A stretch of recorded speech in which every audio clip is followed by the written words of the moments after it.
मैं कनाडा को बुरा भी नहीं बोलूँगी और परफेक्ट भी नहीं बोलूँगी, लेकिन एक चीज़ ज़रूर बोलूँगी, काश ये 5 बातें मुझे पहले किसी ने बता दी होती तो शायद आज मेरी एक्सपेक्टेशंस कुछ अलग होती।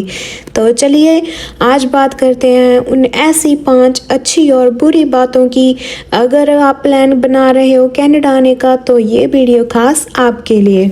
जैसे कि बड़े सियाने कहते हैं किसी की बुराई नहीं करनी चाहिए, तो चलिए पहले बात करते हैं अच्छी बातों की। पहली, कनाडा में आपको रोड्स पर चिप्स के पैकेट, प्लास्टिक बॉटल्स नहीं मिलेगी। यहाँ की रोड्स बहुत ही नाइस एंड क्लीन रहती हैं।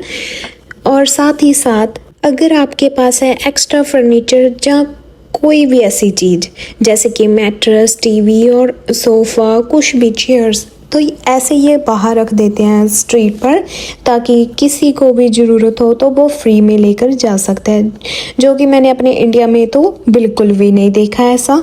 और साथ ही यहाँ पर गार्बेज बिन्स भी प्रॉपरली हर एक अपार्टमेंट बिल्डिंग की होती हैं, जो कि हफ्ते में 2 बारी वो उठाते हैं। और ऐसे ही दूसरी अच्छी बात ये है कि यहाँ पर ट्रैफिक डिसिप्लिन बहुत ज़्यादा है।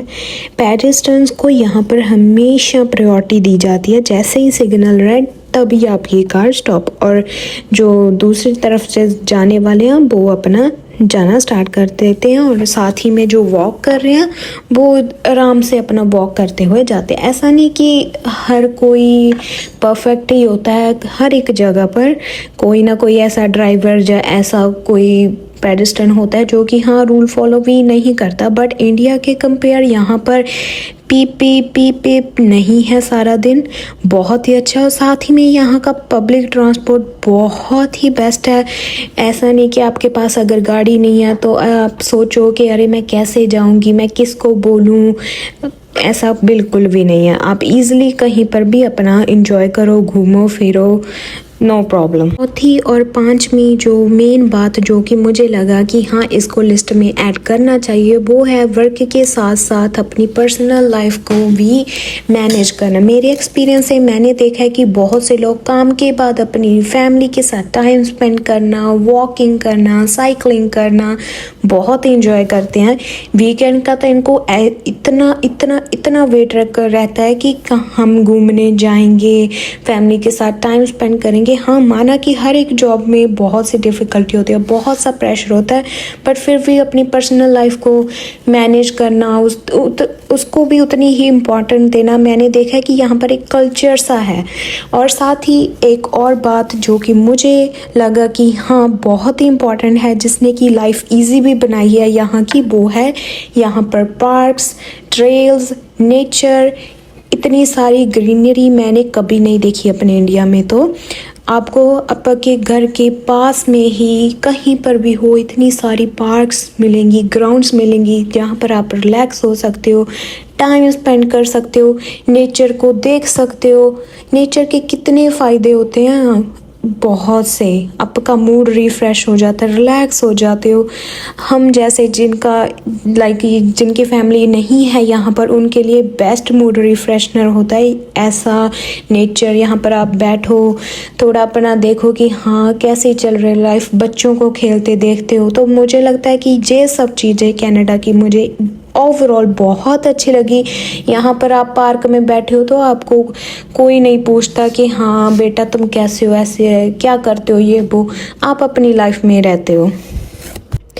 जैसे कि मानते हैं कि कोई भी इंसान परफेक्ट नहीं होता, तो मेरे हिसाब से एक प्लेस भी परफेक्ट नहीं हो सकती। तो पहली एक बड़ी बात जो कि मुझे बहुत मुश्किल लगती है, इतने महीनों तक यहाँ पर विंटर स्नो रहती है, जिससे कि डेली के काम करने बहुत ही डिफ़िकल्ट हो जाते हैं। आना जाना बहुत ही मुश्किल हो जाता है, स्पेशली आप वार्म वेदर से आए हो तो। इतनी ज़्यादा ठंड पड़ती है कि जिसके वजह आपका जो डेली का रूटीन है वो भी मेंटेन करना बहुत मुश्किल हो जाता है। और दूसरी बड़ी डिफ़िकल्टी जो मुझे लगती है यहाँ की, दूसरी बात जो मैंने अपने एक्सपीरियंस से फील की है, वो है आपका अपनी फैमिली से दूर रहना। यहाँ पर आपके हज़ारों करोड़ों फ्रेंड्स हो सकते हैं, बट माँ बाप की जगह कोई भी नहीं ले सकता हमारी ज़िंदगी में। जो बात हम उनसे शेयर कर सकते हैं, जो सलूशन वो दे सकते हैं, ज़िंदगी का नज़रिया सिखा सकते हैं, वो कोई नहीं सिखा सकता।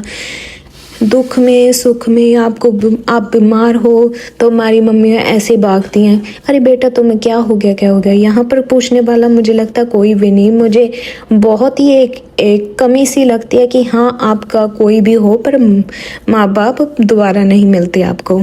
एक और बात जो मुझे यहाँ पर आकर बहुत ही चैलेंजिंग लगी वो है ग्रॉसरी करने से पहले आपको फ्लायर्स देखने पड़ते हैं, कौन सी आइटम डिस्काउंट पर लगी है, कौन सी आइटम पर आपको कितने डॉलर्स का डिस्काउंट मिल रहा है, वो देखना लाइक एक कंपल्सरी सा हो जाता है। कई आइटम यहाँ पर बहुत एक्सपेंसिव है, तो जैसे कि मैं अपना वीकली का ग्रॉसरी का जो भी खर्चा होता है लाइक एक्सपेंस होता है वो एक्सपेक्टेड रखती हूँ, तो मेरी तो उससे ज़्यादा ही होती है, कम तो कभी नहीं होती।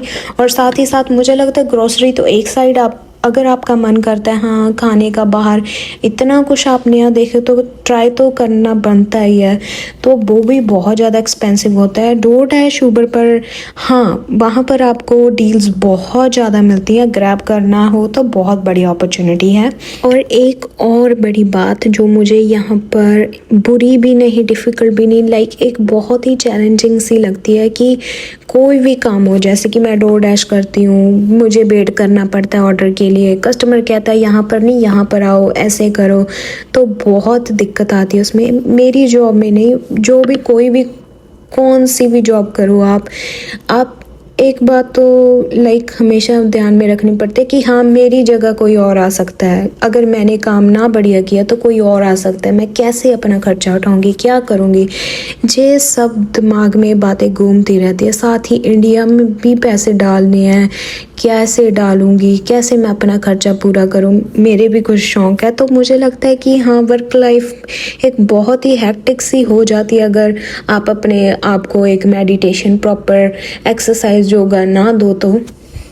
आखिरी बड़ी बात है यहाँ के रेंटिंग की। अगर आप लाइक मेन डाउनटाउन सिटी में रहते हो तो यहाँ पर रेंट आपको ज़्यादा देना पड़ता है, तभी ज़्यादातर लोग क्या करते हैं सिटी सेंटर से दूर रहते हैं।